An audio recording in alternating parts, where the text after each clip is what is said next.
Hi, this is Joe with Local Biz MP. I'm here with Dave Jurena, owner of the Soup Market. We are here at his Bayview location, which is one of 4 locations he has throughout Milwaukee. And Dave, welcome to the show. Thanks, Joe. So again, we're at the Soup Market. So I got to ask right off the bat, what made you decide to go into soup? Well, I've always loved to cook. From the time I was 5 years old, I used to cook with my grandmother. But to get to soup, after high school, I had done an apprenticeship, learned how to cook, I worked at a bakery, I was a private chef for several families in the North Shore. But the idea for soup came about back in the mid-90s when I was managing a bakery. They had a kitchen, and between their 2 locations, they'd get through about 150 gallons of soup a week. And I thought, that's interesting. And so when I came in to manage, I was probably the youngest person there. I was in my early 20s, but I was managing people that were like 10 and 20 years older than me. So to ingratiate myself to the staff, and especially this guy Tim, I just said, hey, if you ever want to do something else in the kitchen, I can make soup for a week or a month, and you can have some time off. And his response was, if I could make soup every day for the rest of my life, I'd be happy. So I kind of thought, well, that's interesting. And so we started actually talking about it outside of work. And about 2 months after we talked about it, the infamous Seinfeld episode aired for the very first time. And people in the kitchen who knew what we were working on were like, hey, did you see Seinfeld last night? And this was before DVDs, or before DVRs where you could like record and play back. So we had to wait for the next time it ran, but they told us it was all about soup, and we're like, okay, I think we're onto something here. So we pursued it, and we were looking at wholesaling to businesses in the Milwaukee area that either didn't have kitchens to make soup, or they just didn't go through enough to justify the expense. So it took about 2 years, but we found a kitchen, found the money, got set up and took off, and it was pretty lean in the early days. I can remember production days that we had like 5 gallons of soup ordered total, and you can't survive too long on that volume. So I'm glad it increased over time. And when was this? This was probably like 1998, maybe. Our oldest daughter was about a year old. So that was when you were working in the kitchen and you kind of decided to branch off? That's actually when, I think we started April 1st of 1998. That was the official launch day for this. And back then it was called the Soup Kitchen. Okay. So back then we only did wholesale, we did home delivery, and then we did farmers markets. Home delivery, were you doing all that? You said Tim? Just Tim and I. He would produce, I would deliver, I would invoice, I would try to prospect for new customers. Wearing a lot of hats. Yeah, I mean we did whatever we had to do, and slowly it evolved, and word of mouth. Like one coffee shop owner would mention it to another, and so we got some accounts that way. But it did pretty well. That lasted until a week after 9/11, and we had lost the lease on our kitchen. So we were renting at a pasta company, and they had just picked up a big national account. So they had asked us to find another place. Well, commercial kitchens are not just sitting out there unused. So we scrambled. We found a place. It was an old church kitchen. Unfortunately, they didn't have the best refrigeration, so they had reach-in freezers that didn't work. So I wound up taking hot soup in my van down to the bakery that we left when we were starting, and they let us use their freezer to cool the soups. Well, when my state inspectors found that out, they're like, "We can't do that." They said, "We're not going to chase your food around town to make sure that it's safe and that it's at the proper temperature." So basically they said, you shut down or we're going to do it for you. And if we do it for you, you'll never get a license again. So it was like September 18th of 2001. I literally had to call all my customers, and we were doing about 100 gallons a day at that point. And I had to say, hey, I can't even bring your order tomorrow. That was how final it was and how quick. So at that point, my initial partner, Tim, had left. And I was talking to another guy named Tim, who was one of my wholesale customers. And so the day that I told him that like we couldn't do anything, he was on the phone trying to find me anywhere to set up that I could get back to it. And being a week after 9/11 and having a daughter who was 2 years old, she was probably 4 at the time. But all I wanted to do was go pick her up from daycare, go home, turn off the lights, and just forget about it. And I was working 100 plus hours a week back then, so I needed a break. And so Tim Talsky and I, the second Tim, it took a while to find a space. Like we found this, but it wasn't built out, so we had to build it, and that process took almost a year because the guys that we were working with were working on another project. But we finally opened around 2004, February, and so this was our first retail store where people could actually come in and buy stuff. And the thing for me was people would always say, oh, are you that place down in Florida, which is Soup Brothers? And because they had a walk-in business where you could walk in and get a bowl of soup, they thought that was us, and it was kind of hard to have our own identity until we had our own store. Yeah. So that started in 2004.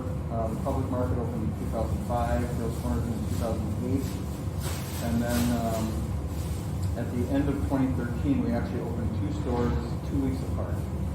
And talk about stressful and crazy, but actually it wasn't too bad because Tim handled a lot of the last minute stuff. Our daughter was turning 16 in October, and we said we can either have a party or a trip. And we had planned this long before we were planning on opening the stores, and she chose New York.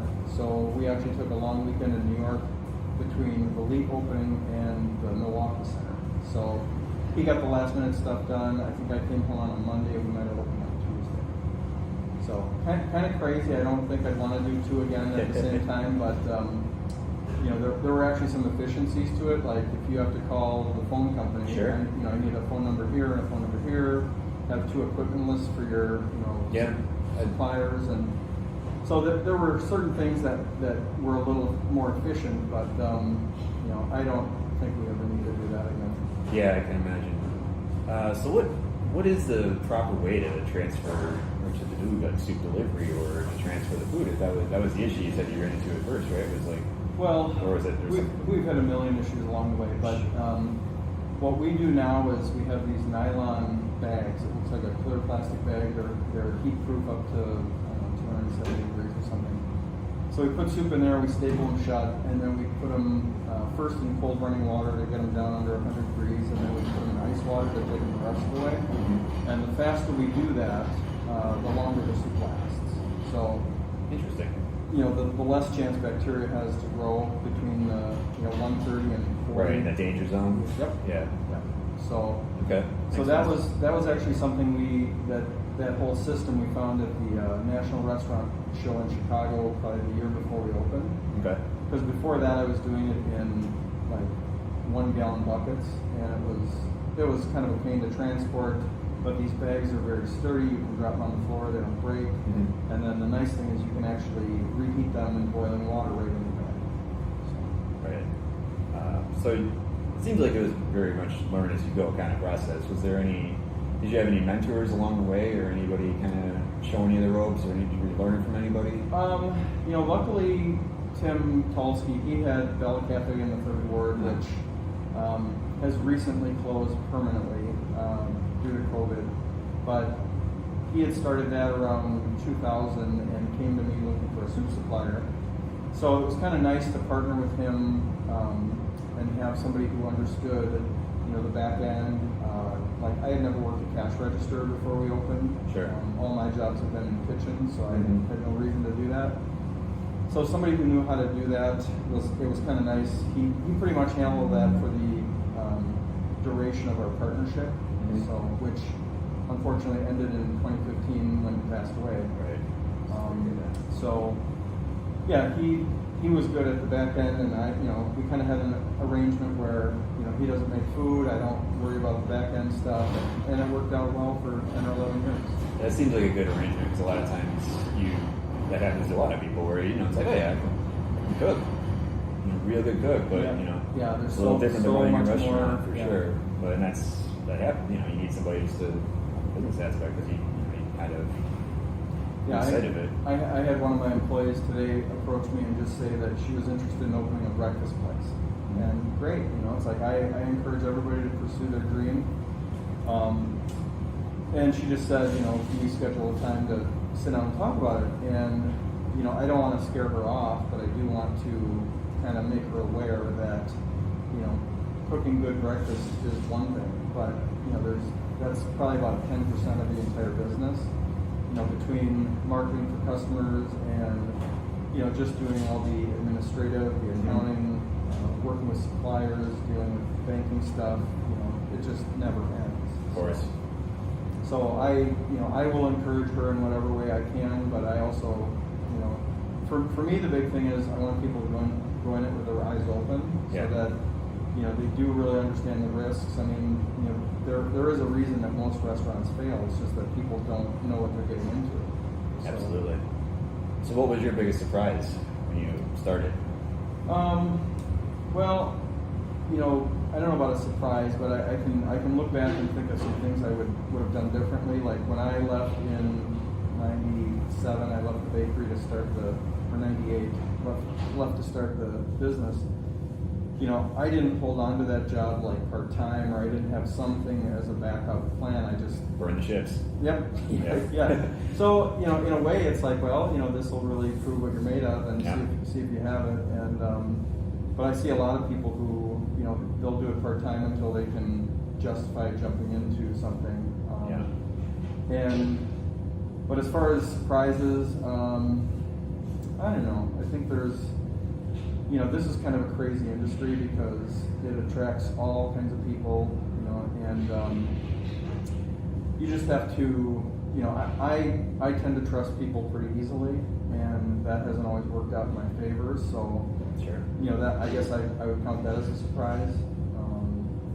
But I also try to look at the, look for the good in people and hope that they do the right thing, and so I've been surprised in a good way too that way. So what has been easier than you would have thought? Honestly, I don't think anything's easy. I mean, this, sure, this easier, is, not easy. I mean, I tell people that I did this because I don't have any other talent. I don't have any other skills. I'm not like a web designer on the side. I don't do anything else other than cook. And the sad thing is, like now since Tim passed away in 2015, that's the thing I get to do the least. It's worrying about the other 90% to try to keep the ship in the air and going forward. So the one thing that got me into this business is the thing I do the least now, which is kind of unfortunate. Sure. What was the reaction from your friends and family members when you decided you wanted to go off on your own and you wanted to go and burn the ships and do all that? It's supportive.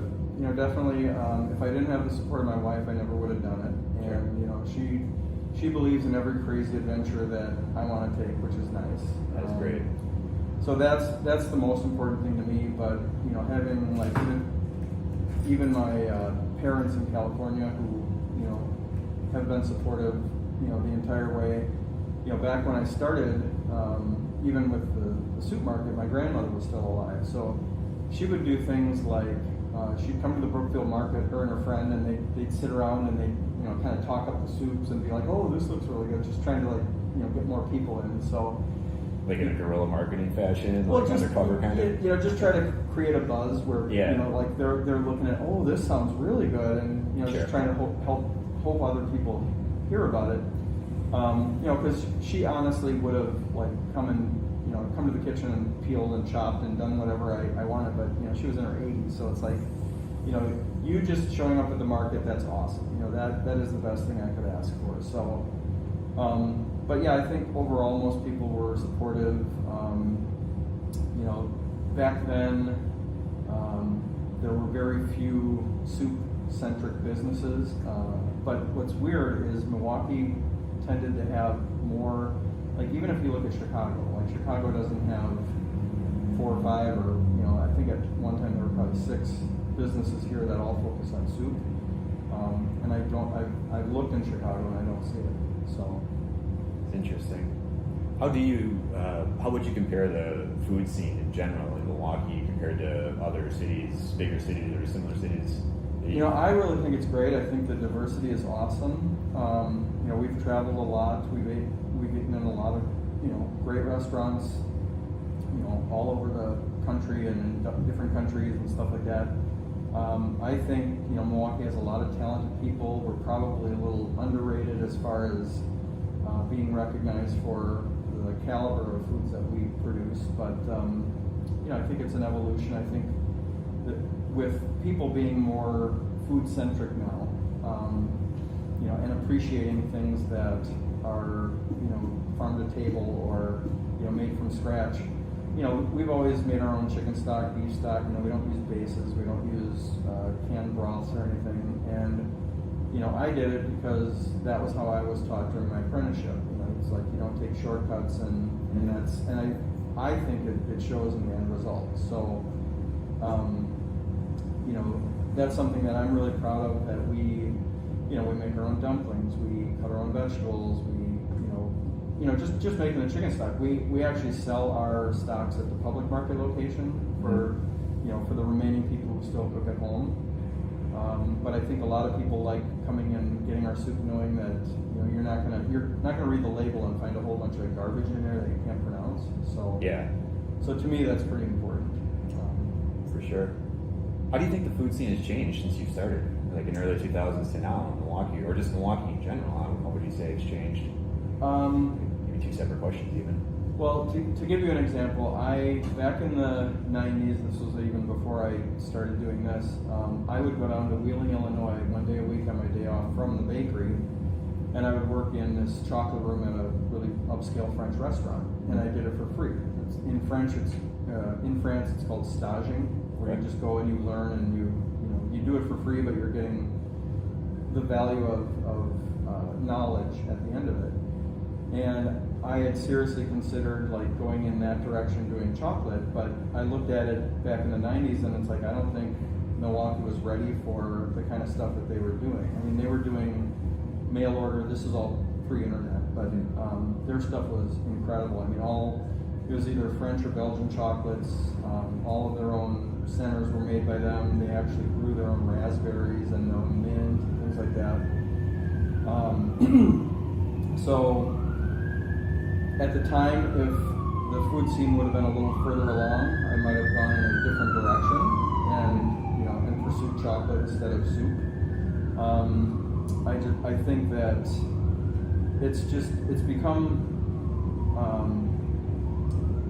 become a much bigger deal. I think people are definitely willing to spend money on good food. We're kind of getting away from the bratwurst and beer and all that kind of image. I think. Yeah, I'd probably agree. Yeah, so I think that's good, because I think we have so much more to offer, and people working at the public market, we get a lot of customers who come up from Chicago, because they don't really have anything like that down there. That's so interesting. They get a nice variety of those are all independent businesses, all specializing in one thing or another. But I'm happy to be a part of it. I think it's great. Yeah, that definitely is, for sure. So I saw your quote from Spectrum News 1 saying that you can pretty much turn anything into soup, which begs the question, how exactly do you define soup? How do I define soup? Yeah. Well, that's a good question. It's it's a liquid meal pretty much, with no rules. I mean, I guess if you wanna get technical, if you're gonna make a fricassee or a stew or a gumbo or a chowder, there's certain things that those have to contain. But I look at it as it's such a wide open category that 50 years ago you might have had tomato soup, maybe broccoli soup, pea soup. It really wasn't that adventurous, but I've always thought, if I have a really good meal, this should be a soup. So we were at my cousin's wedding at it was the Country Springs at the time, I forget what it's called now, but they had this really awesome dish. It was a pasta dish. It had grilled chicken, bacon, andouille sausage, roast roasted yellow peppers, and I'm like, it was so good that I had it Friday night, and then I had it sometime on Saturday. I went back and had the same thing again. So I'm like, this has to be a soup. So we actually have a chicken andouille and bacon and corn chowder now that's based on that meal. Nice. We've done that. We have a lasagna soup that's one of our best sellers. That'll be coming up next week. We have a bacon cheeseburger chowder where we actually roast French fries and put those in the soup at the end. We grill burgers, we grill onions, chop it all up. Croatian sarma, which is based on a stuffed cabbage roll. We make that into a soup. So there's just tons of stuff that you could eat as a meal, and I try to make it fit into what we're doing. And most people are really they're really receptive to it. They like the idea, and that's where you can really be creative and just say, I have these ingredients. What can I make with them? Of course, we always have stock on hand, so sometimes I just play around and something new pops up. How much time are you spending playing around? Obviously less now, but how much time are you spending on new recipes and new product development in early 2000s, and then compared that to now? At one point I had stacks of cookbooks on my nightstand. It was just kind of this obsessive search for what else can we be doing. I would buy books at Barnes and Noble on other soup places. Actually, I just found one 2 or 3 days ago. I don't even think the place is there anymore in New York. It's called Daily Soup. But I bought their cookbook, and I brought it up from the basement with the intention of looking at it again. Mm-hmm. So it's just kind of it's always going on in the back of my mind that I'm not trying to get to 1,000 soups or whatever, but to me it's what's interesting at the time, what is trending, what are people looking for, and we try to freshen things up whenever we can. How do you decide what makes the menu and what? A lot of it. So when I do the forecast, I send out a group text to our store managers, and basically what I've asked them for is feedback from customers. So if a lot of people are looking for the meatloaf and mashed potato soup, if that's a thing that people are asking for, it probably tells me we haven't done it in a while, so we should put it back on the menu. I listen to customers at the farmers markets, so it's a lot of feedback, and so we try to put on what people are asking for. Can you describe the forecast? Yeah, so we have right now we're only producing 3 days a week, partially due to COVID and business being down or wholesale's down. But coming into soup season, which we are, starting next week, we're going to go up to 4 days. We're going to do Monday, Tuesday, Wednesday, Thursday.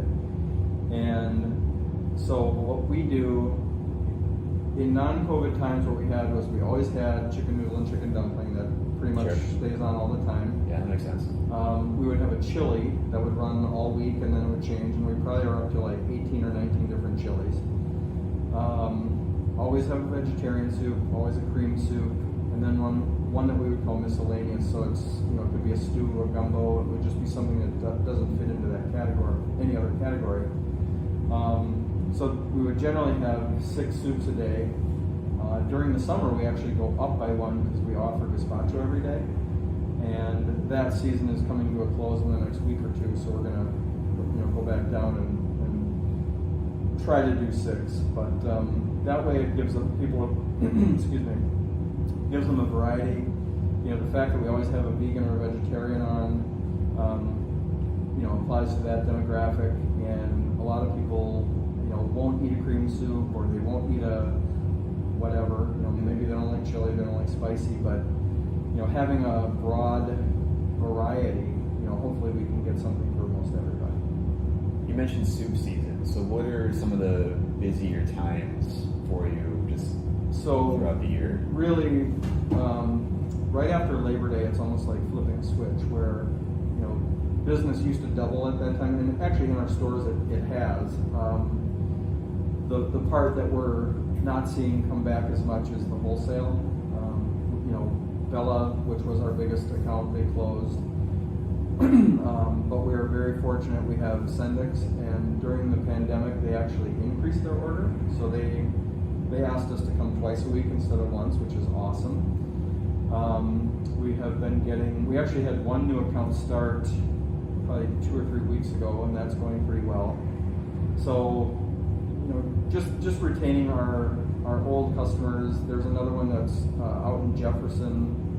They're getting their first order this coming Friday, so that's cool. So yeah, it would be nice to grow that side of it, but I think in this environment, a lot of people are debating whether they should come back at all, or if they do, they're being very careful about what they offer. But for us, soup season generally starts around Labor Day and goes probably through April. It's very weather dependent. It's cold. Yeah. Yeah, that makes sense. I was going to say there, but so what would you think the biggest break the soup market has caught throughout the years? Well, I would definitely give Tim a lot of credit because when I closed in 2001, I was really kind of debating my options. I actually wound up going back to work at the bakery that I had worked at, and did that, for the next 2 years or so until we relaunched in 2004. So partnering with him was great. I think being asked to be part of the public market was really cool. That was, they approached us here when we were only about 10 months old, and we still didn't know what we were doing. So they're like, yeah, we're building this thing. It was a hole in the ground at the time, and I had been to the DeKalb County Farmers Market in Georgia, and it was very different because it was a lot more raw ingredients and different vendors and stuff. But so I really didn't know what to expect. Well, they wound up sending us to Vancouver, British Columbia, to check out one up there that had a soup place, and that was called the Stock Market. And we went there once, Tim and I together, and then I had been there with my family probably about 5 years ago. We went back and visited it again, but that was kind of what pushed us to open at the public market. They did so much volume in like 600 square feet, it was ridiculous. And we said, okay, we don't have to do those kind of numbers, but I think we would kick ourselves if we passed on it and somebody else took it and was successful.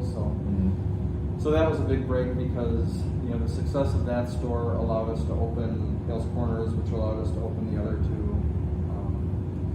So yeah, that was kind of nice. That was good, and it was actually, ironically, we were recommended by the chef that I apprenticed for back 30 years ago. He was on the board, and I don't know if they specifically were looking for a soup place, but he kind of threw our name out there, and that worked out really well for us. Was there ever a time where you thought that it wasn't going to work? Where you thought this might be it? Oh, every day. Yeah. More so with the pandemic. Sure. That has really, really opened my eyes to the fact that, just because we're 16 years old, that does not guarantee that we're going to be 17 years old.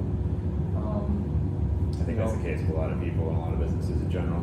Yeah, I mean, the second week of March, we had 28 employees. The third week of March, we had 2. So the public market had closed. We wound up closing our Valete location because the MPS administration building had closed, and that was a big chunk of our lunch business. So closing 2 stores, pretty much letting everybody go. I was back to making soup, delivering soup, invoicing, all that stuff.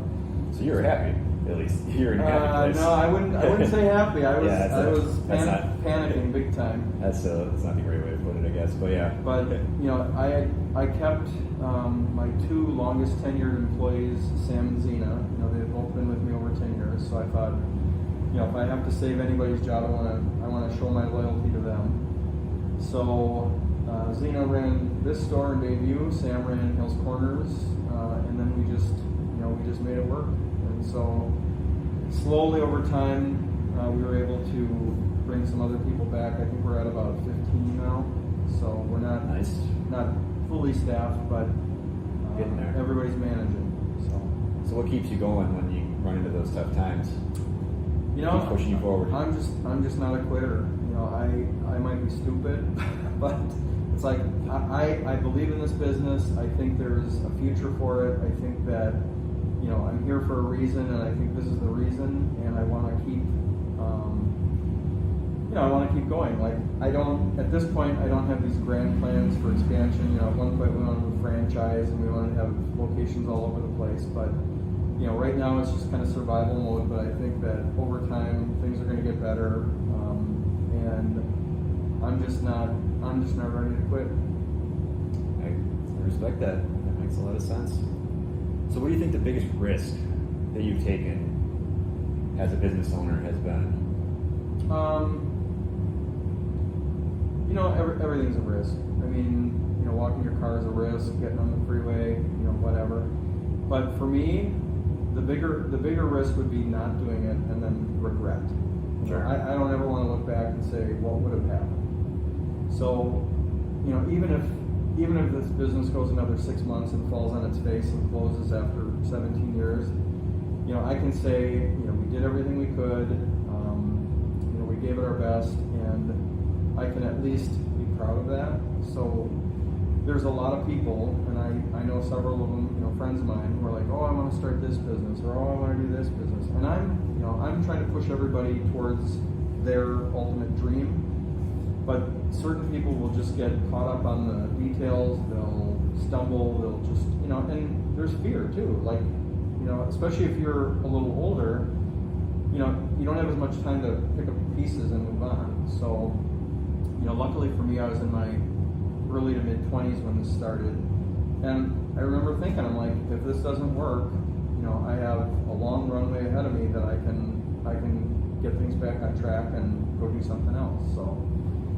So I'm glad that didn't happen, but, you know, it's always right around the corner. It's like, you know, a couple bad days or weeks or whatever, and, you know, we had a hard time about a year ago. They were doing road construction in Hills Corners, so the, you know, Highway 100 was tore out. Oh yeah, I remember that. Yeah, so it really, It's tough to get around there. you know, if that was our only store, you know, we would have tanked. It wouldn't have been good, but, you know, we were able to keep it afloat by, you know, basically subsidizing it from other stores and wholesale and catering and stuff like that. But, you know, I'm glad we survived it. You know, people have found us there, and it continues.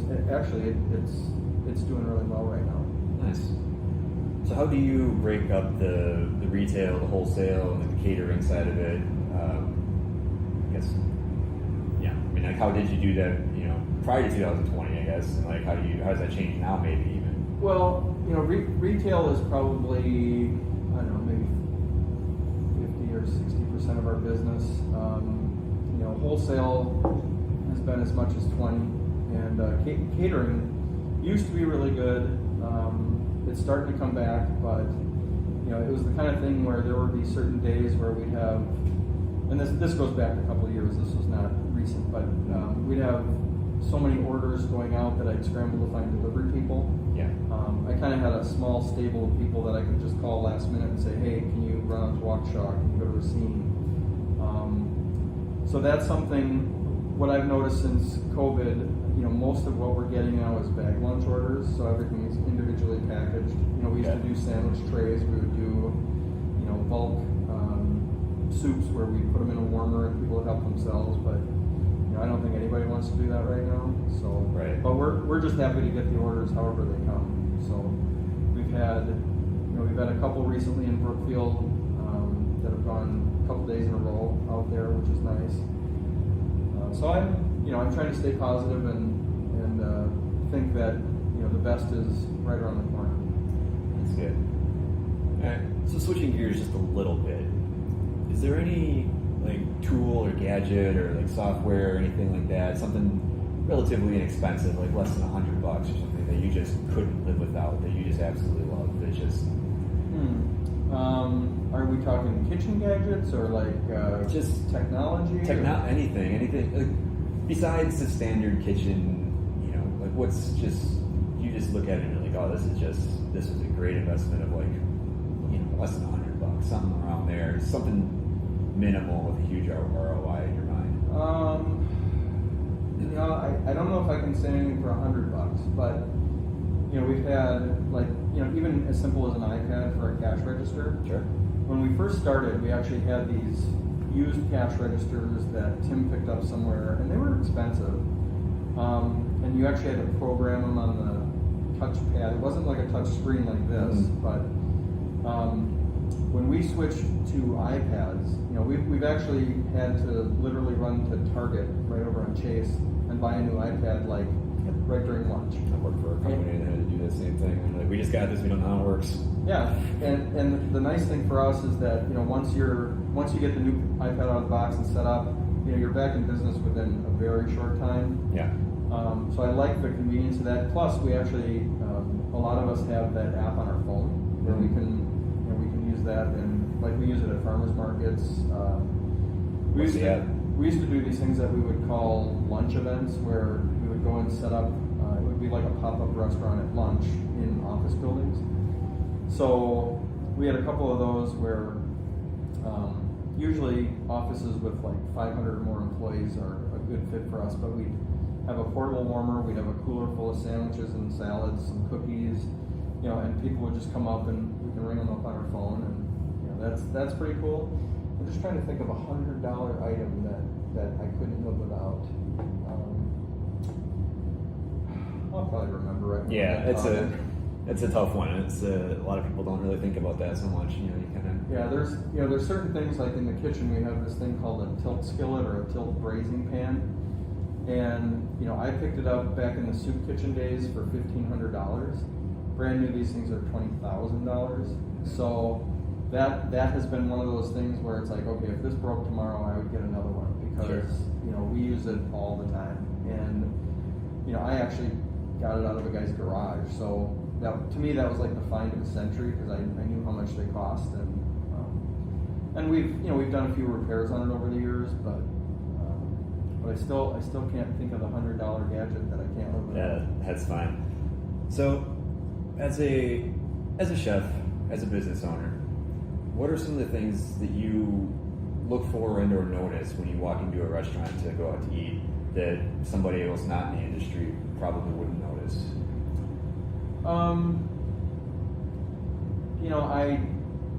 I'll notice the overall cleanliness of the place, just kind of how it's laid out, staffing. I'm always really surprised when I walk into a place that has 4 or 5 people on and no customers, and I'm always thinking in dollar signs, and I'm just like, wow, that's maybe they're waiting for a big rush, but Sure. we have actually managed to get it down. There's really never a point where there's more than 2 people helping customers. That would be a busy day. And part of it is because of what we're serving and how we're serving it. Like if we're ladling soup into a cup and putting a lid on it and bringing it up, you don't need 6 people standing around. But Yeah. to me, that's kind of surprising. I try to just kind of check out and just enjoy myself and not be on when I'm out eating. And there's a lot.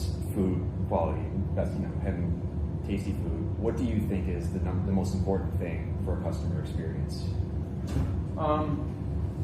Probably service. Just treat people well. That make sure they feel appreciated and they want to come back. I think service can make up for a lot of other little flaws. The restaurant I apprenticed at, I was really impressed. The head waiter, who is still there 30 years later, he would have this little black book, and for all of his regulars, and regulars there, they might be 3 times a year. 2 birthdays and an anniversary. It's pretty expensive. Okay. So what he would do was he would keep notes on like Dr. and Mrs. So-and-so, they had the rack of lamb, they had the 87 Merlot, they had this for dessert. And so the next time they would come into the restaurant, it might have been 4 months later, 6 months later, he would review his notes and he'd say, last time you were in, you had the mustard crusted rack of lamb with the 87 Merlot, and they're just blown away because it seems like he hasn't had a customer since then. You know, if he's able to remember that. So I was always really impressed with that he took the initiative to, you know, to care that much where he's writing stuff down like that.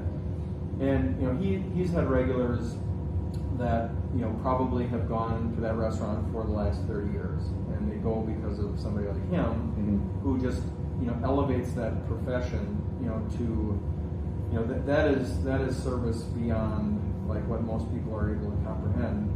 And treating it as a profession. Yeah, and I really respected that because I was like, wow, that's a smart idea, and you know, it really creates loyalty. So, you know, those customers probably are just totally in love with them and can't wait to go back. Oh, I'm sure that is that little just above and beyond. Just like, oh, you've never had a customer since I've been back in here, like that kind of treatment. Just obviously, it's not paying true. attention to those little things.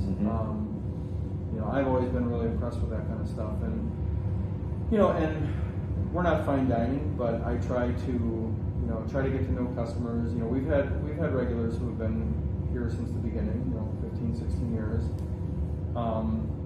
You know, and especially where I especially notice it is the farmers market. Like, I will work the Brookfield Farmers Market. We had a girl who did most of the summer and then couldn't do it after a certain point. So I'm working it now until the end of October, and I love seeing people that I've seen, you know, for the last 10 or 12 years. I know them by name. I know, you know, little bits about them. I know what soups they like and what they're going to ask for, and so it's just cool to connect with people like that. And the fact that they appreciate us and continue to support us is great. Yeah, that is awesome. So kind of just wrapping up things a little bit here now. What is your favorite thing that you serve here? Ooh, favorite thing. Well, I really like. So if I had to name my top 5 soups, which, you know, that's kind of what we're focusing on. Sure. Probably the meatloaf and mashed potato, which was my grandmother's recipe, and everybody loved it. And she was actually able to try it before she passed away, which is cool. So that's one. I really like the Croatian sarma, which is the stuffed cabbage roll. Grilled chicken corn chowder. One that we're not currently doing because it's a big snafu with what we're calling it. We have to call it something other than Hungarian goulash. But I really like that one. Well, in order to call it that, it has to have certain things and certain weights and all that, and we want to make it how we want to make it. So, but who makes those rules? The Department of Agriculture. Interesting. So that's who we get our license from, and the meat inspectors are here literally every day that we produce. Wow. So, you know, if you were a normal clean restaurant in the city of Milwaukee, you'd see the health department maybe twice a year. And with the Department of Agriculture, because we wholesale products that contain meat, it's just like a USDA inspection. They're here every day that we're producing. I didn't realize USDA was doing the same thing that often. Yeah, so like if we were using ours downtown, you know, that's a federally inspected meat plant, and their stuff can go out of state. So they have to have an inspector there like all the time. On staff full time, basically, or not on staff, but like on site. Yeah, and you know, luckily for us, we have had this license for the better part of 20 years. So, you know, inspectors come and go, and we kind of get to know them, but they pretty much know what we do and how we do it, and you know, they're concerned about proper cooling, you know, and make sure that like minimize bacterial growth. But yeah, so we see them every day that we're making soup, and. What was the original question for this? What is the? I forgot. Well, we're talking about favorite soups. Favorite soups in the menu. And then the goulash. And why was it? Why the goulash? Can't be named that. But you know, one of my other little fun projects on the side is that we make ice cream. So you know, there's a ton of those that I really like. I really like our cookies, although I don't eat them much anymore.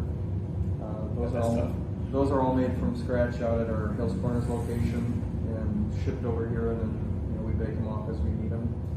But I'm really proud of all the food that we do, and I think we have a lot of really dedicated, great employees who have been with us. I think the longest is going on 11 years, and the newest is probably like a month. But there's a lot of people, like we had a girl move back from Georgia to work for us. She had worked for us years ago and came back. So it's nice. It's kind of I try to treat them like family, and not always just bark orders at them.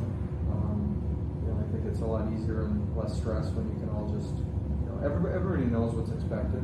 So Yeah. I don't have to be the tough guy. Yeah, that's good. That's good.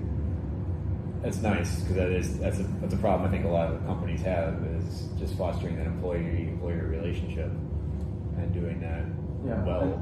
And over the years there have been people who don't work out for one reason or another, and they kind of find their way out. But we really have a really cool core group of people who work here and make this place what it is.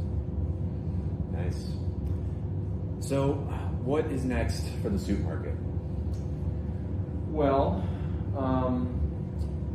we are working on co-packing our soups with somebody in Kentucky, and what that would mean would be that we would be able to sell in other states.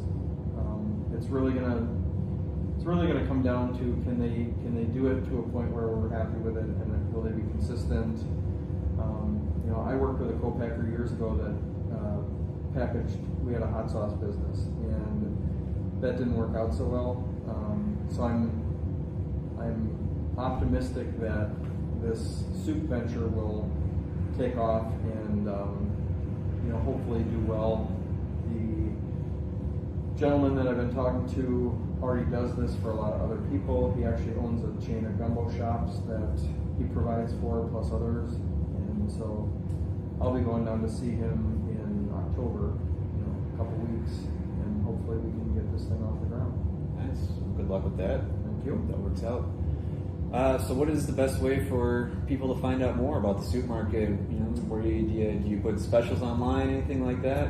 Any way to reach out? One of the many things I do, which I probably shouldn't do, is social media. But they can follow us on Facebook, Instagram, Twitter. They can go to our website. What's the handles on? I know it's @SoupGuys for Twitter, and if you just search the soup market on Instagram, you'll find us, and probably the same with Facebook. Okay. But I'm really behind the times as far as social media, so I should probably hire some 15 or 16-year-old that would have it done in half the time, and it would look twice as good. Yeah. So Focus on, you run a good business. yeah, so that's how they can find us, and or they can come in any of the stores. We're at 13 area Sendix, plus probably about a dozen coffee shops and bakeries around town. All right. Well, thanks for sitting down with me. Thanks so much. Thanks, Joe. This was fun. This has been a lot of fun. Absolutely. Best of luck. Thank you very much. Yeah.